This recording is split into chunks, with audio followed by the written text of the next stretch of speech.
Lovely.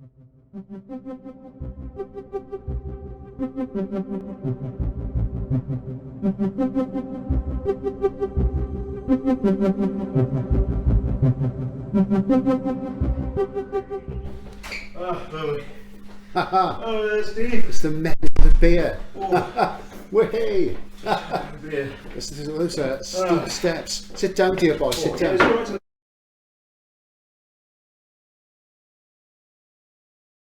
I went for a National Health Service checkup yesterday because I was invited to go for one because I'm an old fart. Yeah. And and I'm not as fat as I thought. Oh, that's good. Which is great. How fat did you think you were? Well, I thought I was in the region of 17 stones plus, but I'm actually 16.4. Great. Which is only about a stone above. Cheers. Cheers, chaps. Above my Italian beer. It's only about a stone, which is obviously a lot, above my sort of normal sort of weight. How tall are you? 6? I'm 6 foot half an inch. Yeah. I'm not quite 6'1". So you know, if I go down to about 15 stone, you know, I look like a Greek god. Then, if I go on holiday to Italy or Greece and get a tan, then I look like a Greek god. But I haven't been like that for a while. Do anything so. Like a Greek god. No, you already do. How fit I am going up these stairs. Well, you know, I stopped talking halfway up, and you know me, I never stop talking. So. I went to a casting thing for extras, and they measured me, and they said, "Oh, you're 5'9", and that just shocked me. I'm not 5'9", 5'10". Officially, I'm 5'10", and I'll never change that. So there you are. Tom Toner is 5'10". So I am filming this. But you know, so, but because it just seemed like you picked up the thing about children's tears. Yeah, too good an opportunity. Oh, no. Move closer to your boy. How can people who love each other so much be so far from each other? So children's tears and pandas on. Yeah. So here we are. Pandas testicles. Imported from China. Oh my God, I should do my flies up. Yeah, you should really. Yeah. Tom. Yeah. As you see, I know you're not supposed to put bars on a cage down. The artist did work. The artist at work.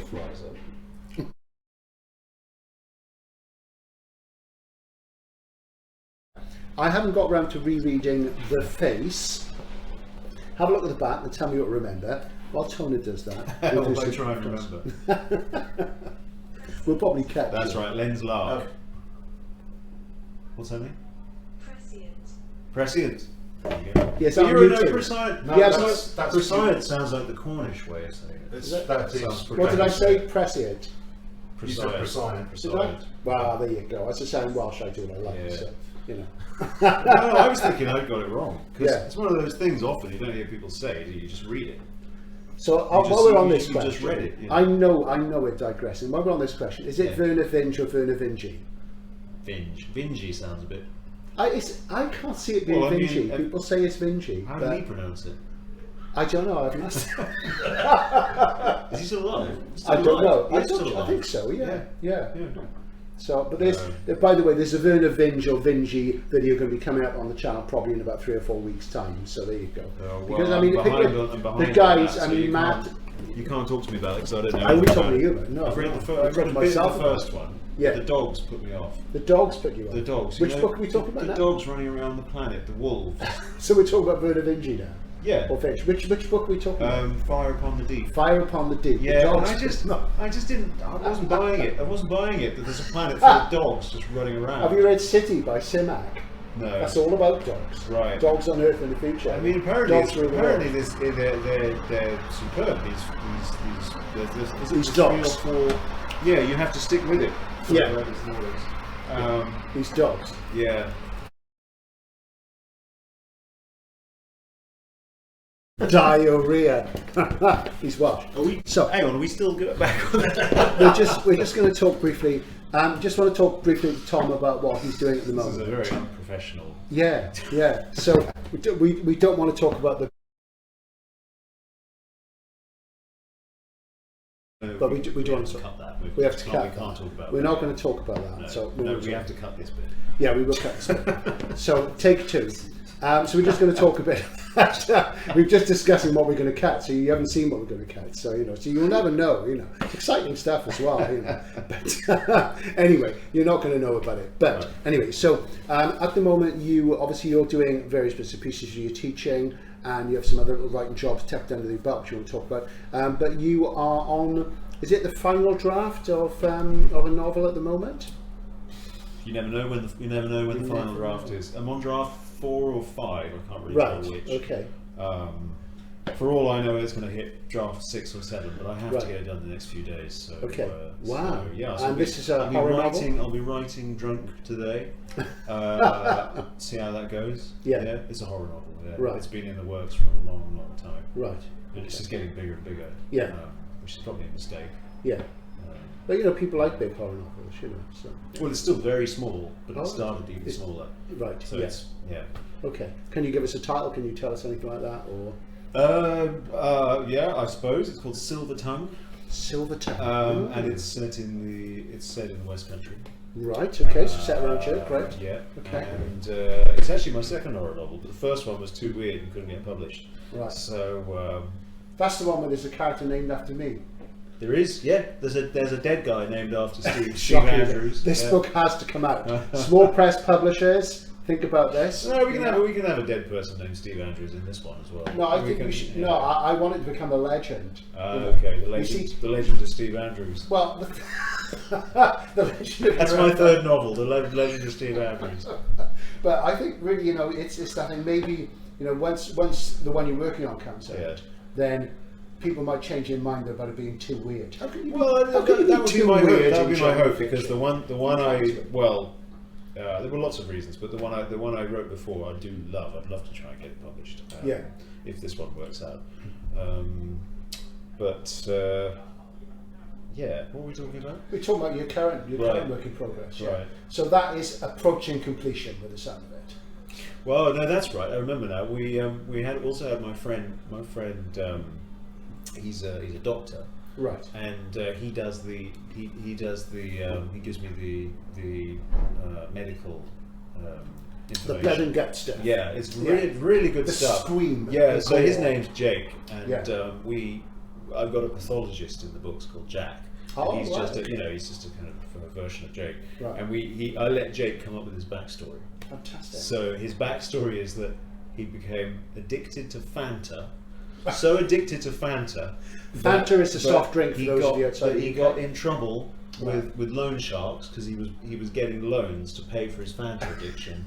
So he had to run away to Australia to practice medicine in Australia instead. Right. Okay. So now, that's now canon. That's in the books. He's addicted to Fanta. Can I ask, is Jake Australian? No. Because he's Welsh. Oh, really? Wow. Because you're charming. So there's a danger. There is being addicted to Fanta. Yeah. Because your charming wife, the lovely Stephanie, is from Australia, isn't she? Yeah, she's Australian. So you guys met, yeah.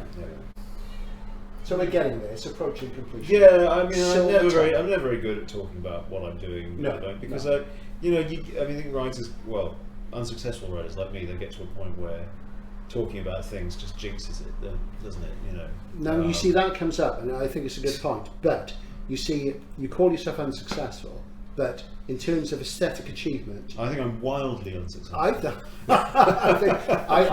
am pretty much one of the most unsuccessful writers I know. The thing I know quite a lot of writers. The thing is, Tom, is that you're sui generis. There's nobody else like you. You know, I mean, like I said, when we first talked, and I said your stuff's a bit like Jack Vance. You read Jack Vance? You said no. I said your stuff's a little bit like Brian Aldiss' Hot House. I talked about the Book of the New Sun, and you'd never read any of those. Well, I have read Hot House. I have. You haven't now, but you hadn't then. No, I had. You had. I have read Aldiss. Heliconia broke me. I really wanted to read Heliconia because it seemed like such a wonderful idea for a series of books.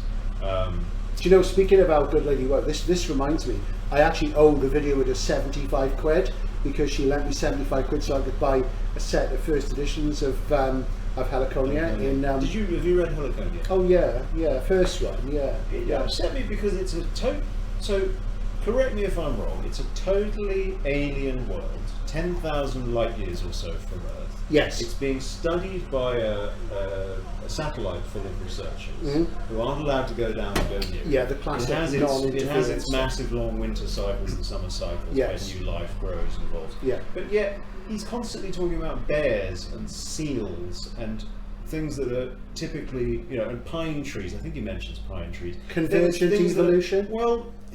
Yes, it must be convergent evolution, unless there's been some panspermia going on. Yeah. But it annoys me. Yes. Yeah. I read it and I go, I'm annoyed by this. I don't want to read anymore. But you see, you're a protein creator. You know, you're when we talked about plot a while ago, you know, we talked about plot, and you said to me that world building is plot. Which I think world building generates plot. Yeah. Because I've had plot. I got stuck many times with plot, and I've done a bit of world building, and the weirdest, most wonderful alternate ideas have come up just because of that. Yes, and also world building generates world building. So if you fall into that rabbit hole, you bug it, because you're just going to go round and round and round. Things are going to get more and more bizarre. You know, it's a sort of you get spaghettified. You know, it's very interesting, because I mean, I think you've got a point, because you know, if you talk about fiction generally, if you talk mimetic fiction, realism, people would say, well, character drives plot. I always think that character and contingency, incident, the unpredictable and the existential. I think character will drive plot as well. Yeah, character and that. But with SF, there's also obviously the ideas and the thing itself drives plot as well. And I think there's probably that aspect of your work in Amaranthine and the Beasts of Lake Off, which people like Adam Roberts and Paul DeFilippo loved. You know, the fact that you were sort of spinning off these ideas and the primal creativity where you were inventing all this stuff. And I mean, it's so rich in your books. The Beasts of Lake Off, I couldn't have got away with that with any other publisher. It's a book set in 258 million years. The protagonist is the descendant of a whale shark. You know, they speak with coloured spots on their backs. They don't speak with actual language. I could never have got away with writing that. I took my one chance with Newcom Press to write something I wanted to write, that I was allowed to write. The thing about I find that I'm not actually allowed to write a lot of stuff I want to write. Yes, yeah. If you talk about because you know it's got to be commercial. Yes, and the stuff I write definitely isn't commercial, because it's bloody talking whale sharks. I mean, let's talk about Newcon a moment. Newcon is run by Ian Waits, science fiction writer, and they do all sorts of lovely stuff, and they do all sorts of top names people have heard of. I've got lots of Newcon books by people like favourites like Dave Hutchinson, Nina Allen. Superb. Yeah, they're really good, aren't they? A lot of great writers. And they do great anthologies and what have you. And they do a lot of people you won't have heard of who are very active in British scene. And there's I think Newcon very soon are publishing Gary Kilworth's new book. So they do sort of vintage writers. They did a Gwyneth Jones collection a while ago. You know, so they're really, really good. And alongside PS, they've really kept the flame burning. So that's excellent stuff. You know, and at this point, I feel I need to have another pee. So again, this is what's tricky. Yeah, well, you know, I'm 59. Prostates. Yeah, this is the thing. You'll be careful. So I'm going to do that now. And thanks, Tom, again for today. Sorry. Thanks to Tim. And I hope you enjoyed all this. And what we're going to do, we're going to go to the pub and we're going to drink some more. You get the impression this is all I do. It's not. This is not all I do. I drink very little. I do very little of this. I'm mostly in work and mostly reading. Anyway, thanks for watching. Hope you enjoyed it. Thanks again, Tom. It's really great to spend time with you. What a charming man. If you haven't read his books, pick them up. They will challenge you, they will entertain you, and they are full of colour and invention. And they might horrify you. They might horrify you, but the thing is, it's rather like that sort of song by the Kinks. I'm not a fan of the Kinks particularly, that Ray Davies wrote, I'm not like anybody else. And that's a key thing for a science fiction writer to be. And that's Tom. He's a lovely chap, but he's not like anybody else. Bye for now.